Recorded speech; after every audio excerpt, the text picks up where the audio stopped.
Did you set out to make a film that was so suspenseful, or was it just because you were there and you didn't know as you were making it what was going to happen?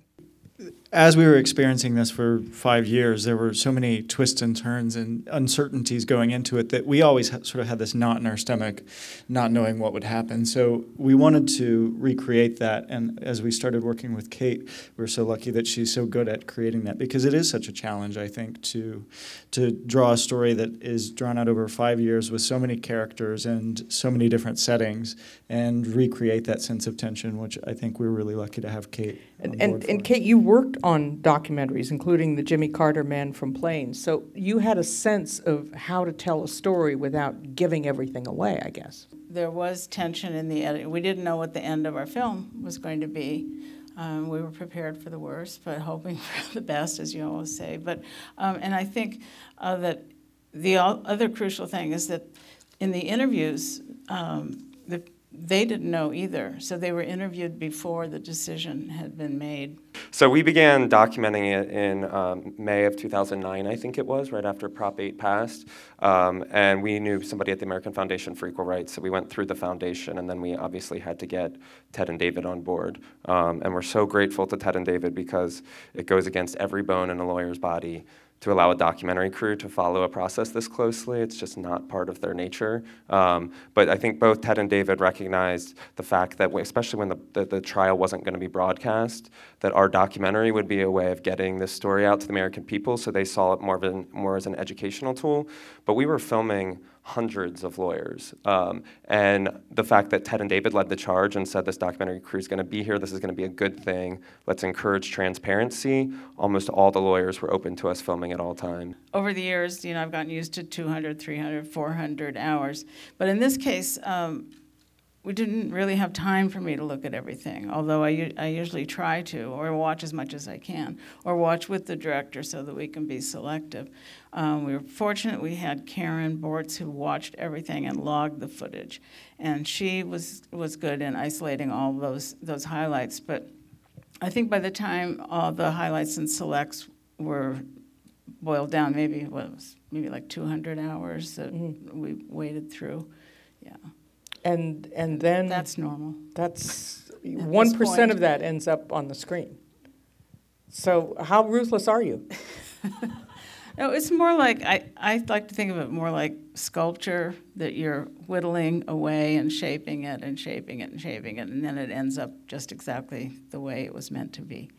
I mean, and I made 2 documentaries, and I like those documentaries. They were films that I loved making, but I had never worked on something that was this meaningful and this personal. So Ben and I are both gay Californians. So the end of our movie, has a direct effect on what happens with our lives. So by far, this was my biggest baby, and we shared this baby together. So his full-time job and my 2 other films, which I was making while I was making The Case Against 8, always took the back burner, because this was sort of our obsession, and we were very invested not only in getting a great ending to our film and what could happen with our rights, but we were so invested in Chris and Sandy and Paul and Jeff's lives, especially by year 5, that it would have been devastating for us if, gay Californians aside and filmmakers aside, if they hadn't gotten their fairy tale ending. I think also, I don't think we set out realizing how personal this was to us. Neither of us were particularly passionate about the issue of marriage or marriage equality. And so it was really, I think, sitting through that trial and hearing the testimony, and that's why it became so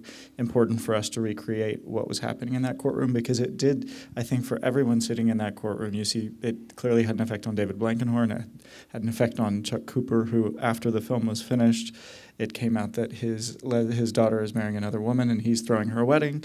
So you have their lead lawyer and their lead witness now in support of same-sex marriage. So it affected people, but especially I think as gay Californians, it spoke to truths, and Chris and Sandy and Paul and Jeff spoke to truths that I don't think we had really heard articulated in a way that made us realize sort of some of the things that we were thinking about ourselves that we didn't know we were thinking about ourselves. So it became more personal, I think, as the 4 or 5 years went on.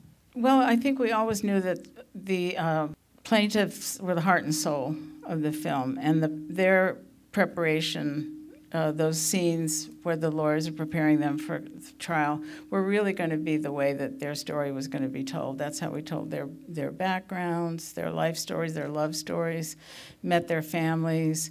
And so that was always going to be like the spine, but then always checking back in with the lawyers and the case and the strategy and all the media strategy as well. And so it was great to have that kind of balance, because just when you think, well, we've been in this law office for too long, then we could go to a scene with the families and so forth. So, and that was or Chad. Chad also. I mean, Chad was like the engine, and Christina, who were driving.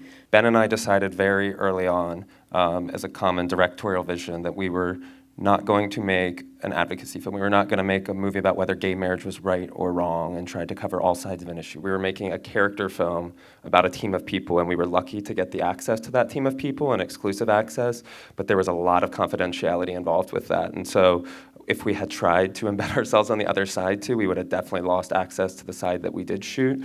So from the very beginning, we thought, we're making a film about characters. These are 2 love stories, 3 love stories if you include Ted and David. And so that was always our intent all along. But that being said, we were thrilled when David Blankenhorn wanted to participate in our film, because we were covering the expert witnesses from the side that was the case against state, and we wanted to show what evidence was brought in from the other side, and he was the only witness. So we did get an interview with the only evidence-based witness, expert witness that they brought into trial, and we're so grateful that he was willing to take part in it. The idea that the Supreme Court is such an important part of our government, and it's somewhat shrouded in mystery. And we had never seen a film that sort of went behind the scenes of what it takes to get a case to the Supreme Court and what that process is. So just little things like that sort of give color to this really unusual, it's a bizarre process. Everyone should go to the Supreme Court and watch an argument, just because it is so, it's just bizarre. It seems like it's from another century in a sense, but yeah, I think we wanted to capture, this really sort of unique world of it's a very specific culture of people who argue these cases. Ted Olson specializes you saw all the feathers in Ted's office. You get a white feather in the Supreme Court for every case you argue to the court, and you had that whole vase full of them. He's got something like 60 of them. For me, I mean, we've talked about this at length. For me, the most surprising thing is, I mean, Ben's from Indiana, I'm from Georgia, so we grew up in parts of the country that are not particularly LGBT friendly, definitely in a time when marriage equality wasn't even, a twinkle in our eyes. So we just never even entertained the idea that we would ever get married as boys growing up. It just wasn't for people like us. When Prop 8 passed, it was surprising, it was polling that it wouldn't pass in the weeks leading up, and then it did. But still, when it passed, it kind of made sense to me that it passed. Only 2 states had gay marriage when California legalized it. It was the 3rd state. So it was just normal to me that Prop 8 passed. It is so surprising to me where we are in the country right now when I look back to my mindset from November 2008, that now it would be totally abnormal if a Prop 8 could pass to me in California. It just wouldn't pass, and I would be shocked if it did. And so the lengths that our country has come in the last 5 years, I mean, there's a part in our film that we call Changing Tides, where you see the public opinion changing, you see Republican politicians coming out in favor of gay marriage. I mean, when this case started, Dick Cheney was the only prominent Republican politician in favor of gay marriage. Our president came out in favor of gay marriage. States for the first time are legalizing gay marriage through ballot initiatives. States like Utah, Texas, Ohio, are legalizing gay marriage right now, Pennsylvania, Oregon. So just the swiftness with which that has happened is the most surprising factor to me.